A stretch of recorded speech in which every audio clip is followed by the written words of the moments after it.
Blake Lively's legal war is dividing Hollywood. It's actually really screwing her up. Plus, Jed Wallace texts really reveal the secret technical plans. Oh, we got to go through all this. Welcome to Popcorn Planet. I am Andy Signore. We've been live ranting and raving with It's Kim. What a show. This was a rant-filled show. We got a little political. We're going to get a lot more political over on Popcorn Plutocracy. I hope you support it over there. I got to make those rants on that channel, not on this channel, because here we talk about Blake Lively all the time. Some days it's hard too, because Kim, I got to be honest. Some days it's hard to do these stories because I just really, really am angry that we're wasting all this energy, time, money, resources. I feel like she's hurting SH victims, etc. It is so depressing, the amount of money and time and energy, my own, fighting subpoenas, etc., and others. It just infuriates me that we're still having to talk about this, that she still has a case. Blows my mind.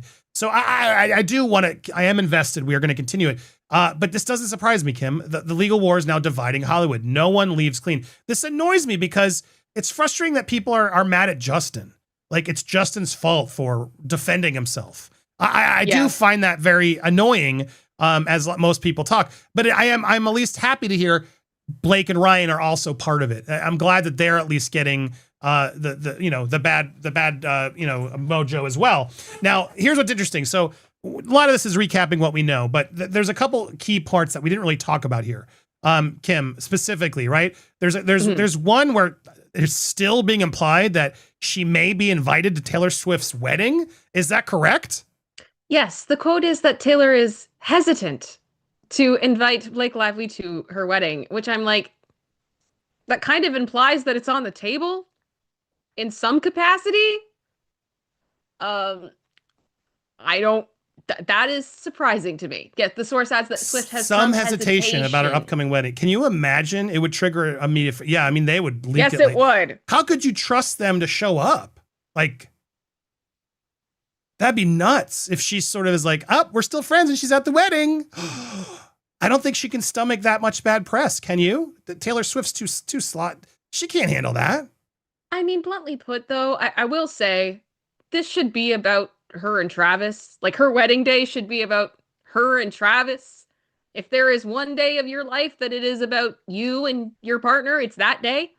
And I feel like people should be gathering around you to help that be a reality. That unnecessary drama, stupid things are not coming into the situation. It's supposed to be a happy day. Let it be happy. Let it be positive, right? So I understand that.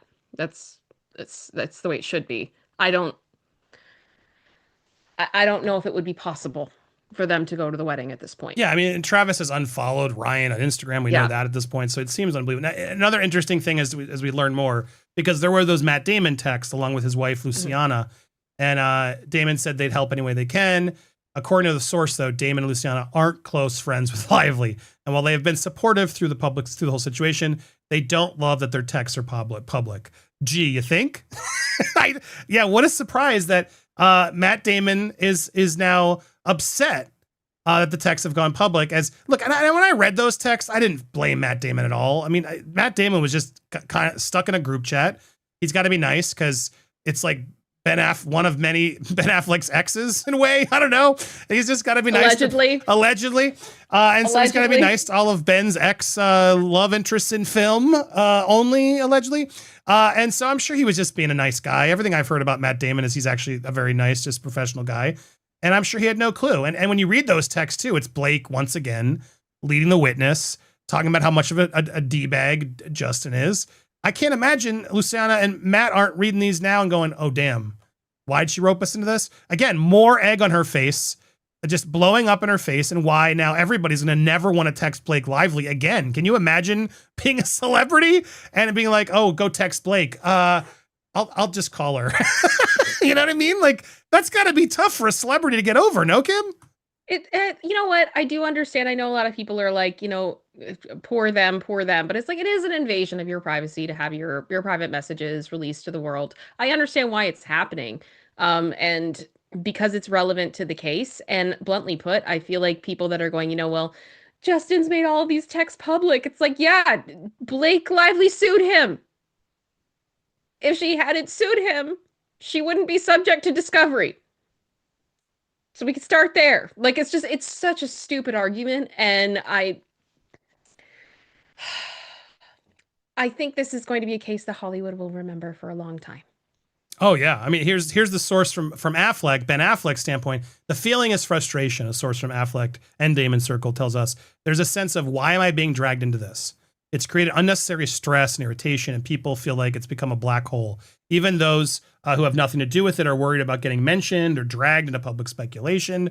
Yeah, this is like nobody wants to. Lively wrote, describing Baldoni as a chaotic clown. Affleck didn't respond to Blake's email. He was busy filming, saying the source, adding that they don't believe he saw the film ahead of time. Lopez, for her part, didn't even know this was happening at the time and wants no involvement. She has no affiliation with Blake or the film. Even Jennifer Lopez now getting pulled in as shrapnel. Like the press obsessed Jennifer Lopez is like, no, girl, I don't want to be involved in this press at all. Don't get my butt involved in this. I just feel bad for her because I believe that she's like, I didn't even know that this was happening. You know, like she just wakes up and she gets like her Google alerts and she's like, why am I here? Like, what is happening? Yeah, it's nuts. Oh, it's nuts. Now we talked about Taylor. This idea that she could be going to the wedding. What do you guys think? That's kind of shocking. Now, her popularity has been plummeting even before this. I still stand by it, Kim. I think she knew. She's smart. She's incredibly smart. So business savvy.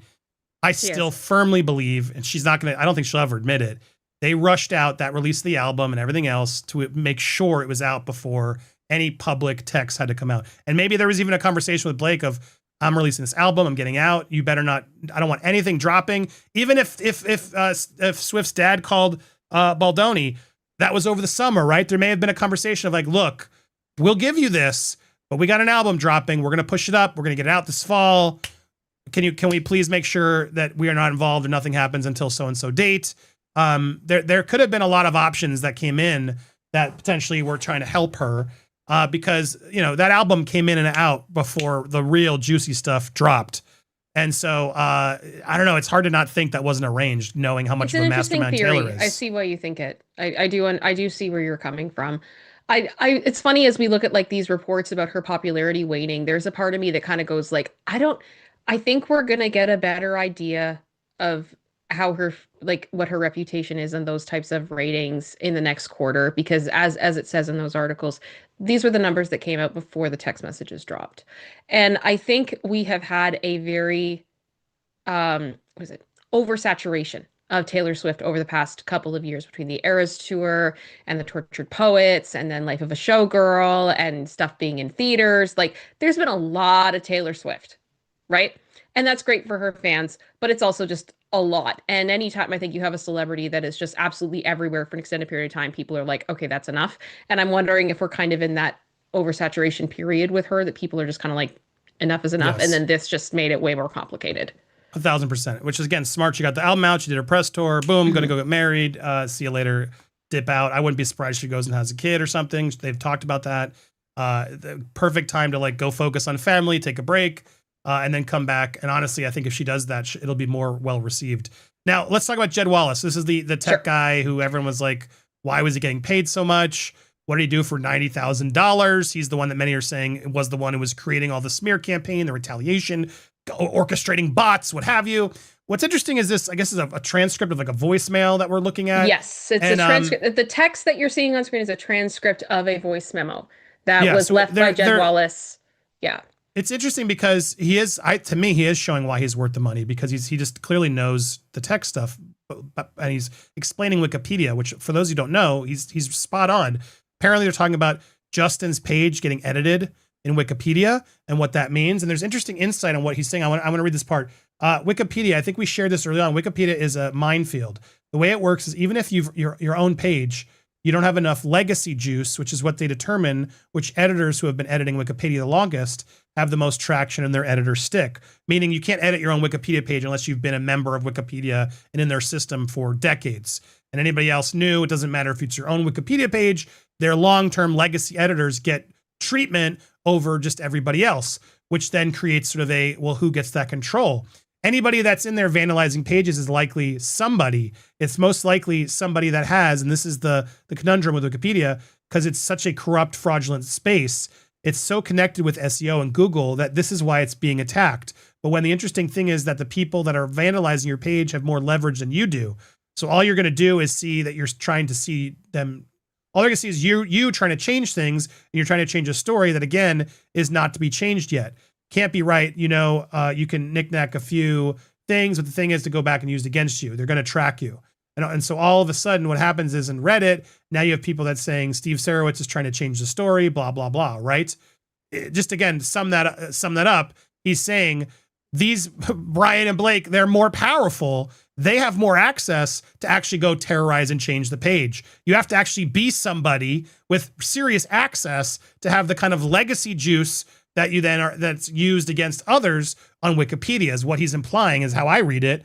And so he's like, look, yes, that's the unfortunate problem. And then if you go try to change it with less legacy juice, people will see that you're changing it. They'll know who's changing it. And then that becomes the story of, oh, look, Justin changed the story. Even if it's accurate, it doesn't matter. They will spin and use that against you. He's kind of showing, here's how it works. And it is pretty impressive what he's paying attention to, because these details are key in playing defense, or I guess if you want to do offense, which again, this proves to me Lively was doing. So he says, we just got to let it unfold and know that when the time is appropriate, the forensic people that are on a whole other plane will be able to go in and take care of it and help us, all of us. But for now, we want them to continue doing what they're doing, because it allows us to establish a pattern that they have been doing this the entire time. And that's the ultimate irony. These people are going in and smearing everybody. And now they're not even pretending that they're not. So it's important. So something important for legal to keep in mind, but more importantly, it's for us. The impulse is to stop it and fix it. And the reality is, like, you just can't, because we need to bait them. We need to establish that we're not getting engaged in this, but that we're actually victims in this. And that really is exactly what it is. Love you guys. Talk soon. So anyway, honestly, I read this. I'm like, yeah, this guy does know what he's doing. And he's saying, proving stand down. We're not doing anything. They are. Yep. And if you try to adjust this, which is what your instinct would be, don't. Because then you're going to cover it up, and then they won't see the irony, the fact that they're the ones smearing us.